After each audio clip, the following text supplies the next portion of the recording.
friends, today's special fish chili tumis. அதாவது மீன் வந்து நம்ம துமிஸ் பண்ண போகிறோம், மீன் வறுவல் செய்ய போகிறோம். அது எப்படின்னு செய்யுதுன்னு பார்க்கலாமா? வாங்க வீடியோக்குள்ளே போகலாம்.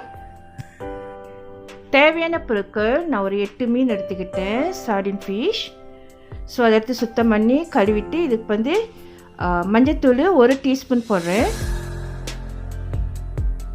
உப்பு தேவையான அளவு போட்டுங்க. ஸோ எல்லாத்தையும் போட்டு நல்லா மிக்ஸ் பண்ணி விடுவோம். நல்லா மிக்ஸ் பண்ணி ஒரு 10 மினிட்ஸ் அப்படியே வச்சுருப்போம், மேரினேட் பண்ணியிருப்போம்.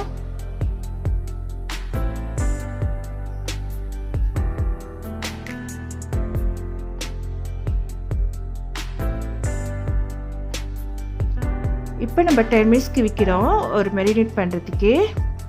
ஸோ ஆஃப்டர் 10 மினிட்ஸ் ஆன பிற்பாடு ஸோ அந்த மீனை எடுத்து நம்ம ஃப்ரை பண்ண போகிறோம். எண்ணெய் ஊற்றிக்குவோம் ஷெலோ ஃப்ரை பண்ணுறதுக்கு. எண்ணெய் சூடான பிற்பாடு எப்போதும் போல் மீனை பொரிச்சு எடுத்துருவோம். பொரிச்சு எடுத்து நம்ம ஓரத்தில் வச்சுருவோம், சைட்டில் வச்சுருவோம். அது வந்து நல்லா கூலாக ஓட்டுன்னு. ரெண்டாவது பக்கமும் நம்ம பொரிச்சு எடுப்போம். இப்போ மீன் பொரிஞ்சிருச்சு. இப்போ ஒரு கிச்சன் டவலில் வந்து நான் மீன் எடுத்து வைக்கிறேன். ஸோ அந்த ஒயிலெலாம் என்ன செய்யும், அதில் ஃபில்டர் பண்ணிடும். மீனில் எண்ணெய் அவ்வளோ இருக்காது. இந்த மீன் வந்து ஆறின பிற்பாடு முள்ளையும் அதோடைய மீட்டும் தனியாக எடுத்துடுவேன். ஃபிஷ் மீட்டும் தனியாக செப்பரேட் பண்ணி க்ளீன் பண்ணிச்சிடுவேன். முள் வந்து அகற்றிடுவேன். இப்போ நம்ம மீனெல்லாம் பொரிச்சு எடுத்தாச்சு. எடுத்து நான் ஆற விட்டுட்டேன்.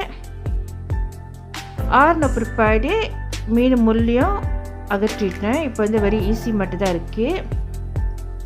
ஸோ நீங்கள் பிச்சை எடுத்த பிற்பாடு இந்த மாதிரி தான் இருக்கும். இதை தவிர்த்து நம்மளுக்கு தேவையான பொருட்கள் கருவேப்பிலை, வெங்காயம், பூண்டு, ஊசி மிளகா. நான் 1 ரெட் சில்லி எடுத்துருக்கேன், சில்லி பாடி. இது வந்து உரப்பு கொஞ்சம் கம்மியாக தான் இருக்கும். உங்களுக்கு வந்து ஸ்பைசி கூடுதலாக வேணும், ஒன்றும் 2 to 3 சில்லி பாடி. அது நீங்கள் உரப்புக்கு தகுந்த மாதிரி நீங்கள் ஸ்பைசஸ் கூட்டிக்கலாம். இப்போ நம்ம ஃபிஷ்ஷை வந்து துமிஸ் பண்ணலாம். ஓகே, நான் அதே பேன் எடுத்து வச்சுருக்கேன். நான் ஏற்கனவே மீன் பொரிச்ச பேனில் இது நான் லேசாக எண்ணெய் மட்டும் பொரிச்ச எண்ணெய் மட்டும் யூஸ் பண்ணி அதில் நம்ம எடுத்து வச்சுருந்தேன் வெங்காயம், பூண்டு, சில்லி பாடி, கருவேப்பிலை. ஸோ இதெல்லாம் போட்டு நான் அந்த எண்ணெயிலே தாளிக்கிறேன். நம்ம மீன் பொரிச்ச எண்ணெய் வந்து அதிகமாக இருந்துச்சு, நான் குறைவாக தான் அதுலேருந்து எடுத்து அந்த எண்ணெய் மட்டும் தான் யூஸ் பண்ணுறேன். ஸோ அதிலே நம்ம பொரிச்ச எண்ணெயிலே யூஸ் பண்ணால் தான் வந்து நல்லா டேஸ்ட் கூட இருக்கும். ஸோ இது வந்து நல்லா வதங்கணும். இப்போ வெங்காயமும் பூண்டும் நல்லா எல்லாம் வதங்கின பிற்பாடு நம்ம பொரிச்சு வச்சுருந்த மீனை வந்து பிச்சு வச்சுருந்தால அது வந்து நம்ம இதை போட போகிறோம். பொரிச்ச மீனை போட்டு நல்லா கிண்டி விடுவோம். ஸோ அந்த ஸ்பைசஸ்லாம் வந்து மீனோட இது பண்ணிக்குவோம். இப்போ நான் 1 டேபிள் ஸ்பூன் ஒய்ஸ்டர் சாஸ் ஊற்றுறேன். உப்பு தேவையான அளவு. ஸோ நல்லா போட்டு கிண்டி விடுவோம். இப்போ பாருங்கள், சட்டியில் ஒன்றும் இல்லாமல் நல்லா ட்ரை ஆகிடுச்சு. அந்த மீன் வந்து அப்சர்வ் பண்ணிடுச்சு எல்லாத்தையும். நல்லா வாசமாகவும் கிறிஸ்பியாக இருக்கும், ஏன்னா பொரிச்ச மீன் இல்லையா, அதனால். இது வந்து நல்லா சைட் டிஷ் வந்து ரசம் வச்சு சாப்பிடலாம், ரசத்துக்கு, கீரை கறிக்கு, சாம்பாருக்கெல்லாம் நல்லா சாப்பிடலாம். அவ்வளோதான், நம்மளோட ஃபிஷ் துமிஸ் இஸ் ரெடி.